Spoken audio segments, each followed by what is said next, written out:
Morning, all. All right, so we've got 6 games in the National Hockey League tonight. We've got 4 that start at 4 o'clock Pacific, 7 o'clock Eastern, and then 2 that start 3 hours after that. So nice separation between the early 4 and the late 2. Just the one Canadian team playing, no, 2 Canadian teams playing tonight. So we start at 7 o'clock Eastern, 4 Pacific with the Nashville Predators in against the Florida Panthers. And I'm wearing the Meth Tiger jersey because Nashville's 28-18-4 over their last 10. They're 4-5-1. They've lost 4 in a row in regulation. Maybe they get an ugly win. And I say that because Florida's home record's ridiculous, so sure, why not? Plus, the record on the road for Nashville is 14-9-4. It's pretty good, and so we shall see. On the Florida side, they're 35-10-5. Last 10 games, they're 8-2. They've won 3 in a row. So one team's lost 4 in a row, one's won 3 in a row.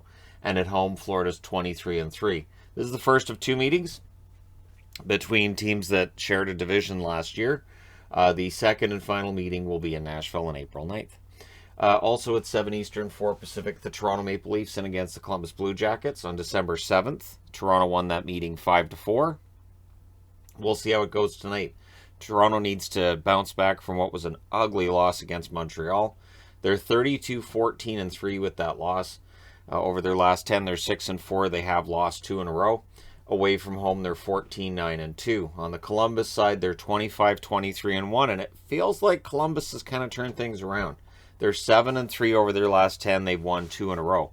So if they can get a regulation win over Toronto, well, they're still miles out of the playoffs. But hey, they're 13-10-1 at home, which is, I mean, it's not bad, but when you consider what that record was at home, say a couple months ago. Anyways, this is the second of 3 meetings. They'll meet again on March 7th. Also at 7 Eastern, 4 Pacific, the Minnesota Wild in against the Ottawa Senators on November 2nd. In Minnesota, it was a 5-4 overtime win for the Wild, so it was close. Ottawa's pretty good at keeping things close. On the Minnesota side, they're 31-13-3 overall. Last 10 games, they're 7-3. They won their last game in spectacular fashion. Now they move on from Edmonton to Ottawa. 15-9-2 is their record away from home. So Minnesota's pretty tough. On the Ottawa side, the record's 18-26-5 over their last 10. They're 4-5-1. They lost their last game in regulation. They give an honest effort every night. At home, they're 9-15-2. So for the Ottawa Senators, this is going to be an interesting test for them as well as for Minnesota. They got up for that game against Edmonton. We'll see how things go in Ottawa. And the final game starting at 4 o'clock Pacific, 7 Eastern, is the St. Louis Blues in against the Philadelphia Flyers, 2 of the 1967 expansion teams against each other. The St. Louis Blues 29-14-6 overall over their last 10. They're 6-3-1. They won their last game. And away from home, they're 11-8-4. So for St. Louis, things are going pretty darn well. For Philadelphia, pretty darn not. They're 15-25-10. Last 10 games, they're 2-6-2. They lost their last game in extra time. At home, they are 8-12-5. This is the first of 2 meetings between these teams. They'll meet again on March 24th. Then we fast forward 3 hours, 10 o'clock Eastern, 7 o'clock Pacific. The Anaheim Ducks at home against the San Jose Sharks. San Jose's 22-22-5 overall. Last 10 games, they're 2-5-3. They lost their last game in regulation. It has been an ugly run for San Jose.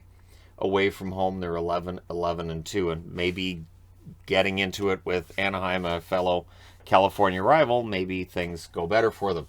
Anaheim, 24-19-9 overall. Last 10 games, they're 5-3-2. They did win their last game. At home, they're 13-8-4. So the numbers would tell you Anaheim should win, but San Jose at some point, are they going to turn it around? Will they be full-on sellers at the deadline? This is the first of 4 meetings, so these teams are going to get to know each other very well over their remaining 30-game schedule. March 6th, they meet again, and then March 26th as well as April 26th. So, yeah, these teams are going to get pretty familiar over the next couple of months, which should lead to some discontent, which should make fans quite entertained by the games. Then the last game starting at 10 o'clock Eastern, 7 o'clock Pacific, the Islanders in against Seattle. So the Islanders, they beat Vancouver relatively easily. Seattle last night was beaten by Vancouver relatively easily. We'll see what happens when these teams clash. The Islanders, the odd thing too with the Islanders is when they delayed all these games, I understood delaying the Islanders to Seattle because it felt like, well, they're going to come out west and then go back home, and that wouldn't make much sense. Well, they came out and played in Vancouver, went home, and now they're in Seattle. It's weird. Anyways, Islanders 18, 20, and 7 overall. Their last 10 games, they're 3, 6, and 1. They lost their last game in extra time. Away from home, they're 8, 10, and 3. Seattle, it's an ugly record. 16, 32, and 7 overall. Last 10 games, they're 3 and 7. They've lost 4 in a row.